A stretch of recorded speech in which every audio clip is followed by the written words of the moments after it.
Let's mic बयानबाजी। Let's mic बयानबाजी। देखते और सुनते हैं आज के कुछ खास बयान। मिडिल ईस्ट में तनाव को लेकर एआईएम के प्रमुख असदुद्दीन ओवैसी ने कहा कि 1 करोड़ भारतीय खाड़ी देशों में रहते हैं।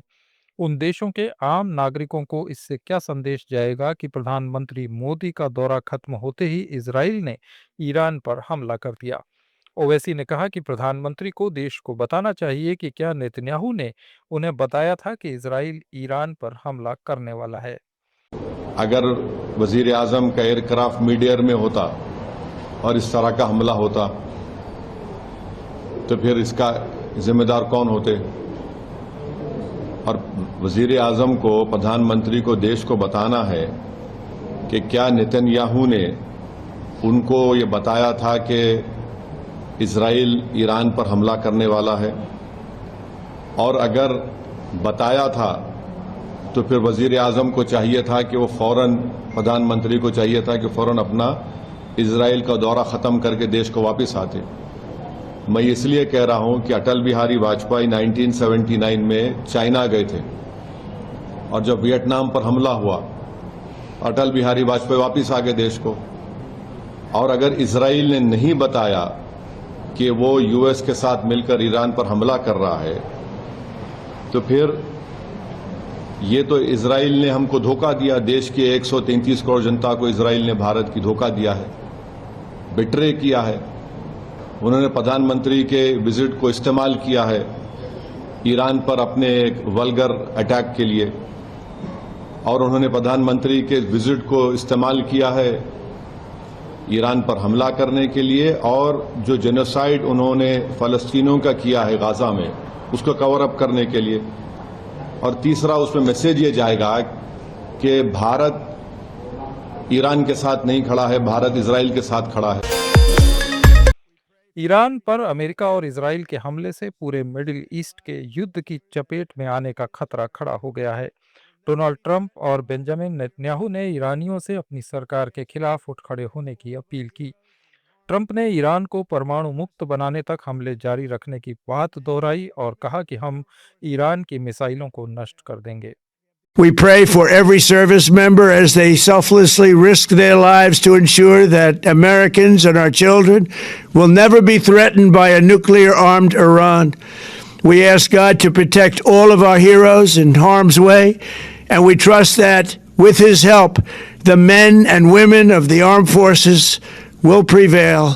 We have the greatest in the world, and they will prevail. To the members of the Islamic Revolutionary Guard, the armed forces, and all of the police, I say tonight that you must lay down your weapons and have complete immunity, or in the alternative, face certain death. So, lay down your arms. You will be treated fairly with total immunity, or you will face certain death.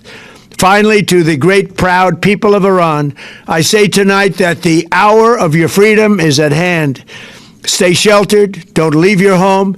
It's very dangerous outside. Trump ने कहा कि ये युद्ध Iran को इस्लाम मुक्त करने तक जारी रहेगा। ट्रंप ने ईरान के लोगों से कहा कि वे इस लड़ाई का फायदा उठाएं और सरकारी संपत्ति पर कब्जा करें।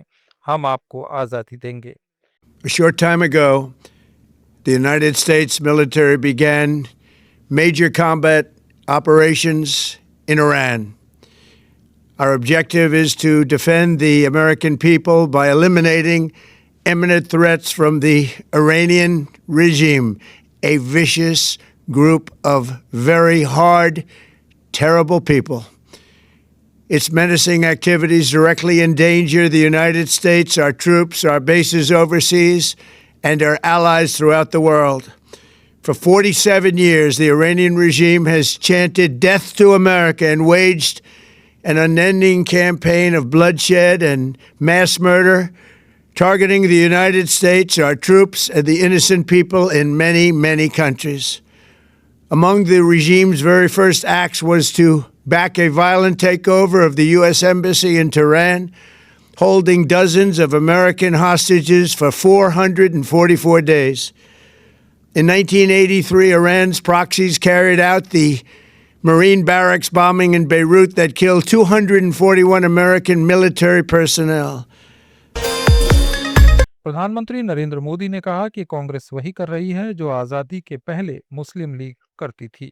अजमेर में एक जनसभा में मोदी ने कहा कि इतिहास गवाह है कि मुस्लिम लीग भारत से नफरत करती थी, इसलिए देश बांट दिया और आज कांग्रेस भी वही कर रही है। राजस्थान के मेरे वीरों,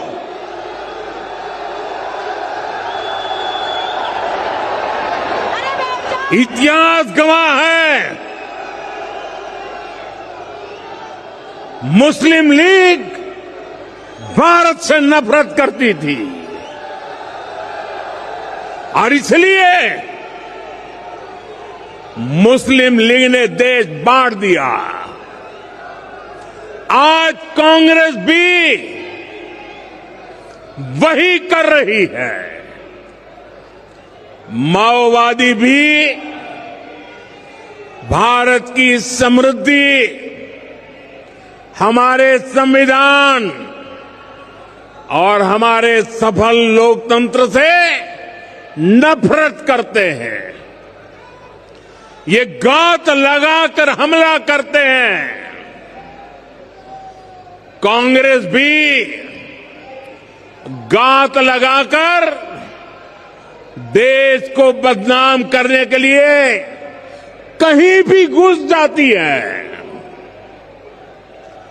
कांग्रेस के ऐसे कुकर्मों को देश कभी माफ नहीं करेगा। साथियों, राजस्थान के पूर्व मुख्यमंत्री अशोक गहलोत ने प्रधानमंत्री नरेंद्र मोदी के बयान पर पलटवार करते हुए कहा कि कांग्रेस पर देश को बांटने का मोदी का आरोप राजनीतिक हताशा और वैचारिक दिवालियापन को दर्शाता है। गहलोत ने सोशल मीडिया पर लिखा कि कांग्रेस ने आजादी की लड़ाई में अहम भूमिका निभाई थी और सरकारी मंच का इस्तेमाल संकीर्ण राजनीति के लिए करना दुखद है। गहलोत ने कहा कि जनता उम्मीद कर रही थी कि मोदी जनहित के मुद्दों जैसे right to health, gig workers welfare act और शहरी रोजगार गारंटी पर बात करेंगे। गहलोत ने ईआरसीपी प्रोजेक्ट में काम नहीं होने, पेपर लीक पर सख्त कानून की सराहना न करने और उनके समय शुरू की गई योजनाओं को बंद करने का आरोप लगाया। साथ ही डबल इंजन सरकार को डबल जीरो करार दिया। उन्होंने प्रधानमंत्री से अपील की कि वे अपने चुनावी वायदे के मुताबिक कांग्रेस की योजनाओं को फिर से चालू करने का निर्देश दें। दूसरी ओर राहुल गांधी ने फिर से जनरल नरवाने की किताब के जरिए मोदी पर निशाना साधा। पंजाब में किसान महाचौपाल में उन्होंने कहा कि 2020 में पूर्वी लद्दाख में चीन की सेना के टैंक भारतीय सीमा में घुस आए थे। उस समय प्रधानमंत्री ने खुद कोई फैसला नहीं लिया। थोड़ा मैंने भाषण शुरू किया और शुरुआत में ही मैंने एक सवाल पूछा। जनरल नारावाने जी हैं, उन्होंने एक किताब लिखी है। उस किताब में उन्होंने कहा कि चाइना के टैंक हिंदुस्तान के अंदर आ रहे थे। चीफ ऑफ आर्मी स्टाफ ने लिखा है, सेना के जो लोग हैं आप अच्छी तरह सुनिए, एक्स सर्विसमैन जो हैं आप अच्छी तरह सुनिए। नारावाने जी ने लिखा किताब में कि चाइना के टैंक हमारे देश के अंदर आ रहे थे। मैंने फोन लगाया रक्षा मंत्री को और उनसे पूछा मेरे ऑर्डर क्या है। रक्षा मंत्री ने जवाब नहीं दिया। उसके बाद मैंने नेशनल सिक्योरिटी एडवाइजर को फोन लगाया। 8 बजे टैंक आए, तकरीबन 9 बजे मैंने नेशनल सिक्योरिटी एडवाइजर को फोन लगाया, उनसे पूछा मेरे ऑर्डर क्या है, कोई जवाब नहीं।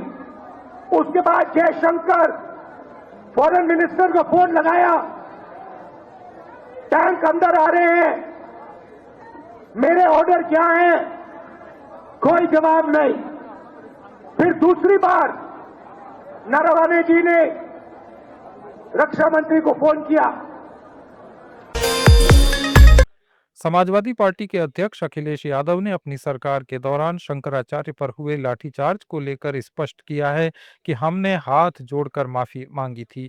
अखिलेश ने कहा कि योगी सरकार में ब्राह्मणों की शिखा खींचकर उन्हें अपमानित किया गया, लेकिन सरकार को 1 महीने बाद पता चला। अखिलेश ने उप मुख्यमंत्री ब्रजेश पाठक से इस्तीफा देने और अपने समाज के लिए खड़े होने की मांग की। कभी हमारी सरकार में भी लाठी और लाठीचार्ज हो गया था, वो गलती स्वीकार की थी सरकार ने, उन अधिकारियों के खिलाफ कार्रवाई की थी। और जब मुझे मौका मिला, इनसे पहले जो शंकराचार्य जी थे उनसे मैंने माफी मांगी और मैंने इनसे भी कहा शंकराचार्य से कि गलती भविष्य में नहीं होगी, गलती स्वीकार की। आपने सबने देखा। अब डिप्टी सीएम कह रहे हैं कि किसी ने छुट्टियां पकड़ी थी। बताओ, डिप्टी सीएम को क्या सांप सूंघ गया क्या? 1 महीने बाद पता लगा छुट्टियां पकड़ी थी, किसी ने शिखा पकड़ी थी। बोलो, आपने हिंदुस्तान में सनातन धर्म के रखवालों की सरकार में बताओ हमारे ब्राह्मण लोगों की छुट्टियां खींच ली। क्या बोल रहे डिप्टी सीएम? अगर डिप्टी सीएम की हैसियत है अपने समाज की इज्जत बचाने के लिए, तो यह सरकार कराए या मुख्यमंत्री। रणजी ट्रॉफी पर जम्मू कश्मीर का कब्जा होने पर पीडीपी प्रमुख महबूबा मुफ्ती ने खुशी जाहिर की है। उन्होंने कहा कि जम्मू के युवाओं ने मिलकर ये खेल खेला और सफलता पाई। महबूबा ने कहा कि ये उन लोगों के लिए एक सबक है जिन्होंने मजहब के नाम पर माता वैष्णो देवी मेडिकल कॉलेज को बंद करवा दिया। रणजी ट्रॉफी का आज यहाँ जो माता के दरबार में हम यहाँ थे, और बड़ी अच्छी खुशखबरी है कि रणजी ट्रॉफी में हमारी टीम को कामयाबी है। और इसमें फिर एक सबक है, पारस डोगरा हो या युद्धवीर सिंह हो या सुनील कुमार हो, उसके साथ आकिब नबी डार, अब्दुल समद, यानी कश्मीर और जम्मू के नौजवान मिलके उन्होंने ये खेल खेला और इतनी अच्छी कामयाबी उनको मिली बाकी प्लेयर्स के साथ।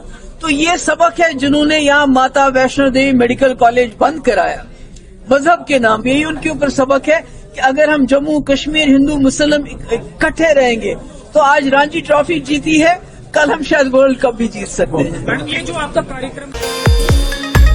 अरविंद केजरीवाल ने कोर्ट से क्लीन चिट मिलने को बड़ी राहत बताया। उन्होंने कहा कि मैं राजनीति में ताकत के लिए नहीं आया और मैंने जिंदगी भर सिर्फ ईमानदारी कमाई है। केजरीवाल ने कहा कि जब कोई उन्हें बेईमान कहता है तो चोट लगती है, इसलिए तय किया था कि देश के सामने निर्दोष साबित होकर ही बोलूंगा। कई लोग ये कहते हैं जेल से आने के बाद केजरीवाल चुप क्यों हो गया, केजरीवाल गायब हो गया, केजरीवाल कहां गया। मैं कोई नेता नहीं हूं, मैं कोई पॉलिटिशियन नहीं हूं। पॉलिटिशियन को फर्क नहीं पड़ता, उनको 4 गाली दे दो, मोटी चमड़ी होती है उनकी। मैंने जिंदगी में केवल ईमानदारी कमाई है। मेरे को जब कोई बेईमान बोलता है मुझे फर्क पड़ता है। मेरे को जब जेल भेजा जाता है, मेरे परिवार के ऊपर ताने मारे जाते हैं, मेरे को फर्क पड़ता है। केजरीवाल को फर्क पड़ता है। इसलिए मैंने तय किया था कि जब सारे देश के सामने मैं निर्दोष साबित हो जाऊंगा तब तक मैं चुप रहूंगा। आज मेरे दिल से बहुत बड़ा बोझ उतर गया है।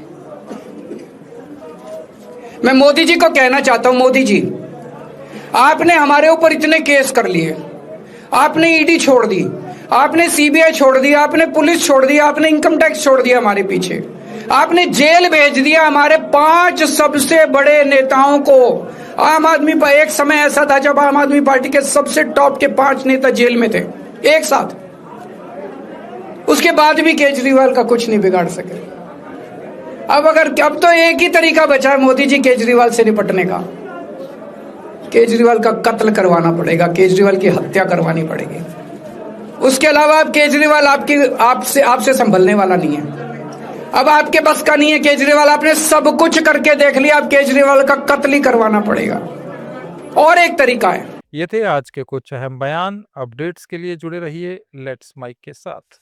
आप सुन रहे थे let's mike more than radio. Follow कीजिए हमें हमारे सोशल मीडिया प्लेटफॉर्म्स पर। It's time for news. It's time for more than radio. Presenting the